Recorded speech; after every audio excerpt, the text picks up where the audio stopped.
Hello दोस्तों, my name is Pramod Kumar. Welcome to United Science classes. आज इस क्लास के माध्यम से आप लोगों को हाइब्रिडाइजेशन सोल्व करने का सुपर ट्रिक लाया हूं। इस ट्रिक के माध्यम से आप किसी भी कंपाउंड का आप हाइब्रिडाइजेशन निकाल सकते हैं। तो हाइब्रिडाइजेशन निकालने का दो तरीका है। एक तरीका कि स्ट्रक्चरल मेथड, कि आपको स्ट्रक्चर दिया हुआ रहेगा, उसमें हाइब्रिडाइजेशन किस प्रकार निकाल सकते हैं। एक दूसरा है कि फॉर्मूला मेथड। ये फॉर्मूला मेथड जो होता है इसको बोलते हैं सुपर ट्रिक के नाम से भी जाना जाता है। इसमें क्या होता है कि इसमें आप किसी भी मतलब कि कंपाउंड का हाइब्रिडाइजेशन निकाल सकते हैं। तो इससे पहले क्लास में आपको हाइब्रिडाइजेशन के बारे में बताए हैं कि अगर किसी का भी हाइब्रिडाइजेशन sp3 होगा तो उसका जो ज्योमेट्री होगा वो लीनियर होगा और वो एंगल बनाएगा 180 डिग्री। इसके बाद बताएं कि अगर sp2 होगा तो उसका जो ज्योमेट्री होगा ट्राइगोनल प्लेनर और एंगल बनाएगा 120 डिग्री। इसके बाद बताए थे कि अगर sp3 होगा तो टेट्राहेड्रल, एंगल जो होगा 109 डिग्री 5 मिनट। इसी तरीके से sp3d होगा तो ट्राइगोनल बाइपिरामिडल, एंगल होगा 90 डिग्री और 120 डिग्री। अगर sp3d2 होगा तो ऑक्टाहेड्रल और ऑक्टाहेड्रल होगा, इसका हाइब्रिडाइजेशन sp3 इसका जो एंगल होगा वो होगा 90 डिग्री। ठीक है, तो इतना सारा चीज आपको मैं बता चुका हूं कि किस प्रकार से हाइब्रिडाइजेशन होता है, हाइब्रिडाइजेशन का कंसेप्ट कहां से आया, सब चीज बता चुका हूं। आज केवल और केवल इस वीडियो के माध्यम से आपको बताने जा रहे हैं कि हाइब्रिडाइजेशन किस प्रकार निकाला जाएगा। तो पहले समझते हैं कि स्ट्रक्चर मेथड क्या होता है। स्ट्रक्चर मेथड में क्या होता है कि जेड का वैल्यू निकालना होता है। जेड बराबर होता है number of sigma bonds plus lone pair of central atom. मतलब जेड निकालने का मेथड है कि उस स्ट्रक्चर के अंदर कितना सिग्मा बॉन्ड होगा और उसमें सेंट्रल एटम में कितना लोन पेयर होगा। ठीक है, दोनों को आप आपस में ऐड कर देंगे तो जेड का वैल्यू आ जाएगा। तो अगर जेड का वैल्यू अगर जेड बराबर 2 होगा तो इसका हाइब्रिडाइजेशन हम सब लिखेंगे कितना sp। अगर जेड का वैल्यू 3 होगा तो इसका हाइब्रिडाइजेशन होगा मतलब उसका जो ज्योमेट्री होगा sp3। अगर जेड का वैल्यू 4 होगा तो उसका जो ज्योमेट्री होगा जेड का वैल्यू 2 तो sp, जेड का वैल्यू sp, जेड का वैल्यू 3 तो sp2, जेड का वैल्यू 4 तो sp3, जेड का वैल्यू अगर 5 होगा तो sp3d होगा और जेड का वैल्यू अगर 6 आएगा तो इसका जो ज्योमेट्री होगा sp3d2 होगा। तो क्वेश्चन करके समझते हैं कि किस प्रकार से इसका क्वेश्चन सोल्व किया जाएगा। तो एग्जांपल है फर्स्ट, अगर आपको क्वेश्चन दे दिया फर्स्ट क्वेश्चन SO3 का जो दिया हुआ है, मान लिया जाए कि SO3 का दिया आपको स्ट्रक्चर इस प्रकार से SO3, ये इसका होता है क्या स्ट्रक्चर होता है। तो इसमें सबसे पहले हम जेड का वैल्यू निकाल रहे हैं। तो Z equal to number of sigma bond. तो इसमें सिग्मा बॉन्ड कितना 1 2 3, जो सिंगल बॉन्ड होता है वो सिग्मा बॉन्ड कहलाता है। तो इसमें कितना सिंगल मतलब पहला बॉन्ड का क्या रहता है सिग्मा बॉन्ड, तो 1 2 3, तो सिग्मा बॉन्ड 3 हो गया। इसमें लोन पेयर एक भी नहीं है तो जेड का वैल्यू 3, तो जेड का वैल्यू 3 होगा तो क्या बताए हम sp2, मतलब इसका जो ज्योमेट्री होगा sp2 और sp2 अगर होगा तो उसका ज्योमेट्री कैसा होगा ट्राइगोनल प्लेनर। तो हाइब्रिडाइजेशन इसका क्या हो गया, इसका हाइब्रिडाइजेशन sp2। इसी तरीके से क्वेश्चन सेकंड है, फर्स्ट क्वेश्चन SO3 समझ में आ गया। दूसरा क्वेश्चन है H2O का अगर मान लिया जाए कि आपको स्ट्रक्चर दिया हुआ है तो H2O का स्ट्रक्चर क्या होता है, इस प्रकार से H2O का स्ट्रक्चर होता है।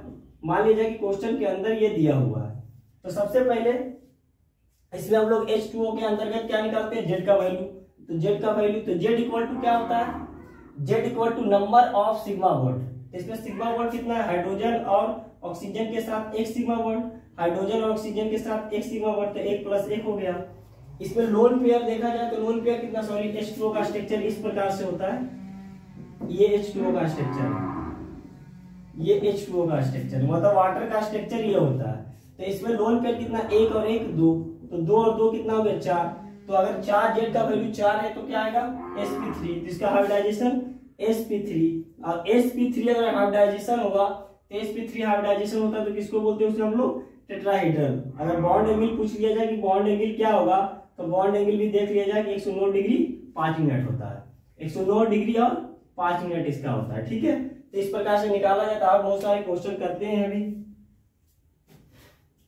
आप लोग इसको स्क्रीनशॉट ले लें। ठीक है।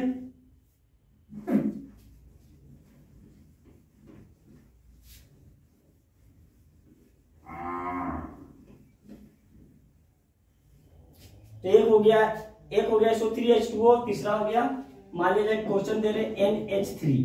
तो NH3 का जो स्ट्रक्चर रूप में दिया हुआ है क्वेश्चन इस प्रकार से H H H और एक लोन पेयर होता है, यह स्ट्रक्चर दिया हुआ है मान लीजिए क्वेश्चन में। तो हमको Z का वैल्यू निकालना है। तो Z equal to number of sigma bond, number of sigma bond कितना 1 2 3, लोन पेयर कितना 1, तो Z का वैल्यू कितना आ गया 4, और Z का वैल्यू जैसे ही 4 आएगा तो उसका हाइब्रिडाइजेशन क्या हो गया sp3। तो sp3 हाइब्रिडाइजेशन होता है, जिसका हाइब्रिडाइजेशन sp3 होता है तो उसको हम क्या बोलते हैं, sp3 को हम लोग क्या बोला जाता है टेट्राहेड्रल। तो ये क्या हो गया टेट्राहेड्रल। इसी तरीके से क्वेश्चन है H2 हो गया, SO3 हो गया, H2 हो गया, NH3 हो गया। चौथा क्वेश्चन है NO4 पे 2 माइनस। तो SO4 पे 2 माइनस मान लीजिए क्या स्ट्रक्चर दिया हुआ है आपको SO4 का 2 SO4 पे 2 माइनस, ठीक है। तो SO4 का 2 माइनस का इसका स्ट्रक्चर होता है O, ये O, ये O और ये O। 2 माइनस का मतलब ये स्ट्रक्चर इसका हो गया। तो Z का वैल्यू निकालते हैं। तो number of sigma bond 1 2 3 4 sigma bond, इसमें कोई लोन पेयर है ही नहीं, तो इसका जो हाइब्रिडाइजेशन हो गया क्या हो गया sp3, और जो इसका ज्योमेट्री हो गया वो क्या हो गया टेट्राहेड्रल, ठीक है। तो इस प्रकार से हम किसी भी क्वेश्चन को क्या कर सकते हैं सोल्व कर सकते हैं। नेक्स्ट क्वेश्चन है PCl5। नेक्स्ट क्वेश्चन अगर देखा जाए तो नेक्स्ट क्वेश्चन है PCl5। नेक्स्ट क्वेश्चन है PCl5। तो PCl फास्फोरस कितने बॉन्ड के साथ रहता है 5 बॉन्ड के साथ। तो Cl, ये Cl Cl Cl Cl, ये हो गया PCl5, ठीक है। तो PCl5 में Z का वैल्यू निकाल रहे हैं। तो सिग्मा बॉन्ड कितना 1 2 3 4 5, तो Z का वैल्यू 5। तो Z का वैल्यू 5 हो गया तो क्या हो गया sp3, इसका हाइब्रिडाइजेशन क्या होगा sp3d, इसका ज्योमेट्री sp3d होगा। तो ज्योमेट्री क्या होगा ट्रायगोनल बाइपिरामिडल, इसका जो ज्योमेट्री होगा ट्रायगोनल बाइपिरामिडल, ठीक है। इसी तरीके से भी क्वेश्चन और करते हैं। PCl5 5 क्वेश्चन कर चुके हैं, 1-2 क्वेश्चन और करते हैं, उसके बाद हम लोग चलेंगे क्या, उसके बाद हम लोग फॉर्मूला मेथड समझेंगे। तो PCl5 हो गया। नेक्स्ट क्वेश्चन मान लिया जाए, छठा क्वेश्चन है NO3 पे माइनस। तो NO3 पे माइनस का निकालते हैं कि NO3 के माइनस का कितना होगा। इसका स्ट्रक्चर पहले पढ़ते हैं।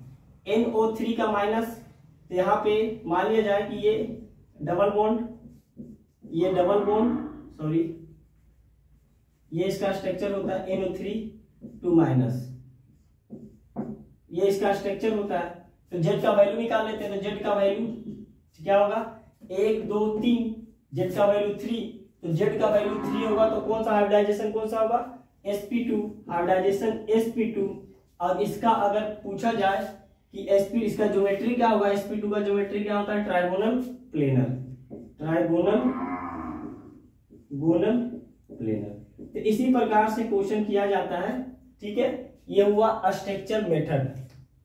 1-2 क्वेश्चन आपको देते हैं, घर से आप लोगों को करना है। जैसे मान लिया जाए कि क्वेश्चन है H2S का इस प्रकार से स्ट्रक्चर दिया हुआ है। H2S आपको स्ट्रक्चर के रूप में मिला हुआ है। तो इसका हाइब्रिडाइजेशन क्या होगा, और इसका ज्योमेट्री क्या होगा आपको बताना है कमेंट बॉक्स में, ठीक है।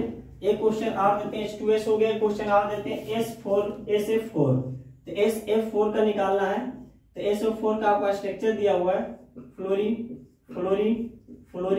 ठीक है। और ये दिया हुआ है आपको फ्लोरीन, ठीक है। और इसमें लोन पेयर होगा, क्योंकि सल्फर जब भी रहता है तो कितने बॉन्ड के साथ रहता है, सल्फर जब भी रहता है तो क्या नाम है 6 बॉन्ड के साथ रहता है। तो ये SF4, तो SF4 का मतलब हुआ कि इसका स्ट्रक्चर ये हो गया, ठीक है। इस प्रकार से इसका स्ट्रक्चर होगा। इसका आपको हाइब्रिडाइजेशन और ज्योमेट्री बताना है कि हाइब्रिडाइजेशन और ज्योमेट्री क्या होगा, ठीक है। तो ये था स्ट्रक्चर मेथड। तो स्ट्रक्चर मेथड निकालने के लिए Z का वैल्यू निकालना पड़ता है, number of sigma bonds plus lone pair of central atom. लेकिन स्ट्रक्चर मेथड में आपको स्ट्रक्चर इस रूप में दिखेगा क्वेश्चन के अंतर्गत, ठीक है। अब बात करते हैं सेकेंड मेथड का कि फॉर्मूला मेथड क्या होता है। इस मेथड से हम किसी भी क्वेश्चन का हाइब्रिडाइजेशन निकाल सकते हैं इजी वे में। तो इसमें सेकेंड है फॉर्मूला मेथड। तो ये बात करते हैं फॉर्मूला मेथड का कि फॉर्मूला मेथड के क्वेश्चन को किस प्रकार से सोल्व किया जाएगा वो समझते हैं।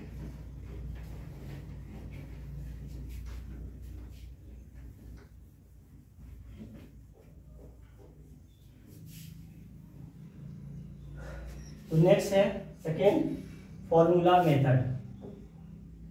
फॉर्मूला मेथड, तो फॉर्मूला मेथड में इस मेथड के अंतर्गत हम क्या करेंगे कि किसी क्वेश्चन को हम लोग क्या कर सकते हैं, सोल्व कर सकते हैं। मतलब इस फॉर्मूला के अंतर्गत जब जेड का वैल्यू का जो फॉर्मूला लिखाने वाले हैं उसमें किसी भी क्वेश्चन को हम लोग क्या कर सकते हैं, सोल्व कर सकते हैं। इसका जो फॉर्मूला होता है Z equal to 1/2 number of valence electron number of valence electron in central atom plus negative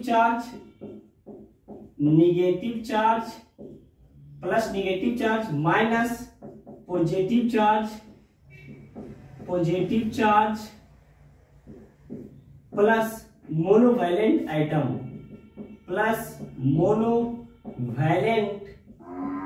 item. तो ये इसका होता है फॉर्मूला। ठीक है, ये फॉर्मूला क्या होता है समझते हैं।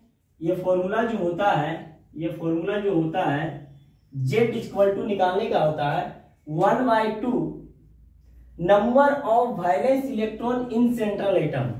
सेंट्रल आइटम के अंतर्गत उसमें कितना वैलेंस इलेक्ट्रॉन है प्लस निगेटिव चार्ज। अगर उस पे निगेटिव चार्ज रहेगा तो जुटेगा, अगर उस पे निगेटिव चार्ज रहेगा तो प्लस में होगा, अगर पॉजिटिव चार्ज होगा तो माइनस होगा, और मोनोवैलेंट आइटम अगर होगा तो क्या होगा, मोनोवैलेंट आइटम ऐड होगा। तो मोनोवैलेंट आइटम क्या क्या होता है थोड़ा समझते हैं। Hydrogen, fluorine, chlorine, bromine, iodine, ये होता है मोनोवैलेंट आइटम। और इसका मान जो होता है मोनोवैलेंट आइटम का कितना होता है, 1 होता है। तो एक एक करके निकालते हैं। तो फर्स्ट क्वेश्चन है, अगर आपसे पूछ दिया N इन NH3, मतलब NH3 में N का संकलन क्या होगा, हाइब्रिडाइजेशन क्या होगा, तो निकालते हैं। Z इक्वल टू क्या बताए थे 1/2 नंबर ऑफ वैलेंस इलेक्ट्रॉन। तो नाइट्रोजन में आउटर शेल में कितना इलेक्ट्रॉन नाइट्रोजन के पास रहता है, सेंट्रल आइटम तो नाइट्रोजन है तो 5। ये मोनो H3 जो है मोनोवैलेंट आइटम के अंतर्गत आता है। तो H कितना है 3, तो एक H के लिए 1, तो 3H के लिए +3, तो 5 + 3 कितना आ गया 8, अब y2 कितना 4। तो Z का वैल्यू 4, तो इसका मतलब Z का वैल्यू 4, इसका मतलब हाइब्रिडाइजेशन sp3। और इसका ज्योमेट्री अगर पूछ लेगा तो क्या होगा, टेट्राहेड्रल। ठीक है, तो ये पहला क्वेश्चन है। दूसरा क्वेश्चन, तो इस प्रकार से निकाला जाता है Z का वैल्यू। तो Z का वैल्यू हुआ 1/2। 5 कहां से आया, तो नाइट्रोजन का देखना है इसके आउटर सेल में कितने इलेक्ट्रॉन है। तो नाइट्रोजन के आउटर सेल में कितना इलेक्ट्रॉन होता है 5। मोनोवैलेंट आइटम 3, इसमें कोई निगेटिव और पॉजिटिव चार्ज क्वेश्चन के अंतर्गत नहीं दिया हुआ, इसलिए एडिशन और या सब्ट्रैक्शन नहीं किए। नेक्स्ट क्वेश्चन है C इन CO3 हमको CO3 जो कंपाउंड दिया हुआ है उसमें कार्बन का हाइब्रिडाइजेशन पूछ रहा है कि कार्बन का हाइब्रिडाइजेशन क्या होगा। तो कार्बन का हाइब्रिडाइजेशन निकालने, तो Z इक्वल टू 1/2। कार्बन जो है सेंट्रल आइटम है, केंद्रीय परमाणु है। तो कार्बन का जो होता है, कार्बन का वैलेंस इलेक्ट्रॉन मतलब आउटर शेल में इलेक्ट्रॉन की संख्या कितना होता है 4। तो कार्बन का आउटर शेल में इलेक्ट्रॉन कितना होता है 4। O3 मोनोवैलेंट के अंतर्गत नहीं आता है। मोनोवैलेंट में हाइड्रोजन, फ्लोरीन, क्लोरीन, ब्रोमीन और आयोडीन आता है। तो इसमें ना हाइड्रोजन है, ना क्लोरीन, ना ब्रोमीन, ना आयोडीन, तो कुछ एडिशन सब्ट्रैक्शन नहीं होगा। लेकिन इसमें निगेटिव चार्ज है, कितना निगेटिव चार्ज है 2। अगर निगेटिव चार्ज होगा तो क्या करेंगे, ऐड होगा। तो 2 निगेटिव चार्ज के लिए +2 कर दिए। तो 4 + 2 कितना बन गया 6/2, तो कितना हो गया 3। तो Z का वैल्यू 3, तो Z का वैल्यू 3 होगा तो क्या होगा sp2। और इसका अगर पूछ लिया जाएगा कि इसका ज्योमेट्री का है तो ट्राइगोनल प्लेनर। देखिए sp2 जब होगा तो क्या होगा, ट्राइगोनल प्लेनर होता है। ठीक है, तो आप इसको नोट करें। नेक्स्ट क्वेश्चन बताते हैं।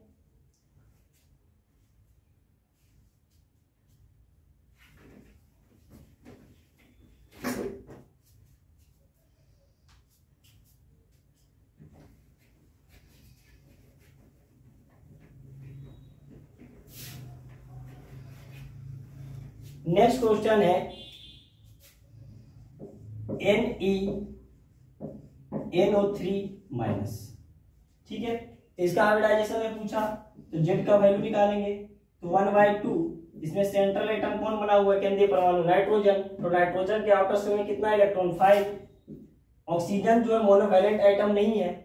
अगर hydrogen fluorine chlorine bromine iodine रहता तभी तो वो तो है नहीं। लेकिन इसमें निगेटिव चार्ज कितना 1, तो 1 से क्या करेंगे, इसको +1 करेंगे।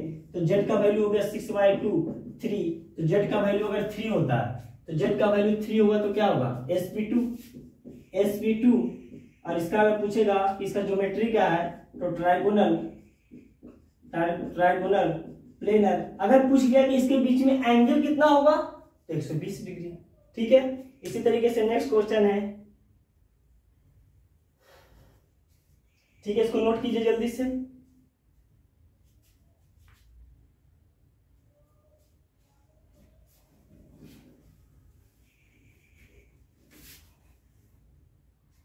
नेक्स्ट क्वेश्चन है S in H2S।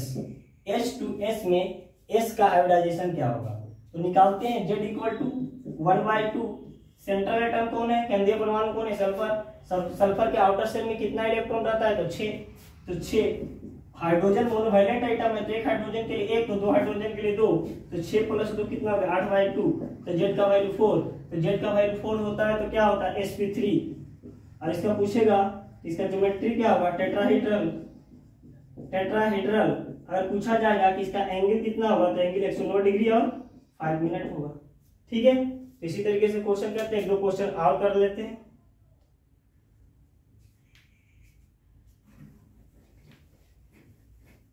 Next question, इतना समझ में आ गया। Z = ये होता है 1/2 number of valence electron in central atom plus, अगर नेगेटिव रहेगा तो प्लस, पॉजिटिव रहेगा तो minus, monovalent item hydrogen fluorine chlorine और ब्रोमीन। नेक्स्ट क्वेश्चन है जेनॉन O2S2।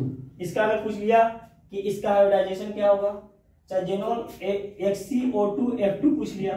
ठीक है, तो इसका पूछ लिया कि इसका संकरण क्या होगा, मतलब इसका हाइब्रिडाइजेशन क्या होगा। तो जेड का वैल्यू लिख लेंगे। जेनॉन है तो जेनॉन के आउटर शेल में कितना इलेक्ट्रॉन 8। ऑक्सीजन मोनोवैलेंट आइटम है नहीं, फ्लोरीन मोनोवैलेंट आइटम है, तो कितना फ्लोरीन है 2। तो 8 + 2 कितना होगा 10/2। तो जेड का वैल्यू 5। और जेड का वैल्यू जैसे ही 5 आता है तो sp3d 3p का 1 s का 1 इसका कितना हो, जेड का वैल्यू 5 हो गया। तो जेड का वैल्यू 5, तो इसका हाइब्रिडाइजेशन sp3d। और इसका पूछा जाएगा कि इसका ज्योमेट्री क्या होगा, तो इसका ज्योमेट्री होगा ट्राइगोनल बाइपिरामिडल। तो इस तरीके से क्वेश्चन हाइब्रिडाइजेशन का किया जाता है। एक छोटा सा क्वेश्चन और बताते हैं, इसमें बहुत बार पूछा गया है क्वेश्चन एग्जाम के अंदर, तो उसको और बता देते हैं।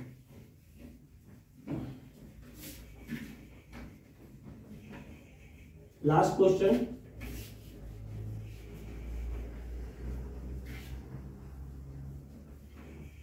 अगर इस तरीके का क्वेश्चन दे दिया, सपोज कीजिए इस प्रकार का अगर क्वेश्चन दे दिया CH2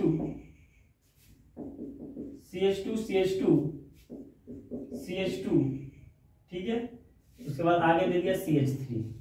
ठीक है, 2 2 4 3 1 4 2 2 4 1 5 हो रहा है, ये H होगा।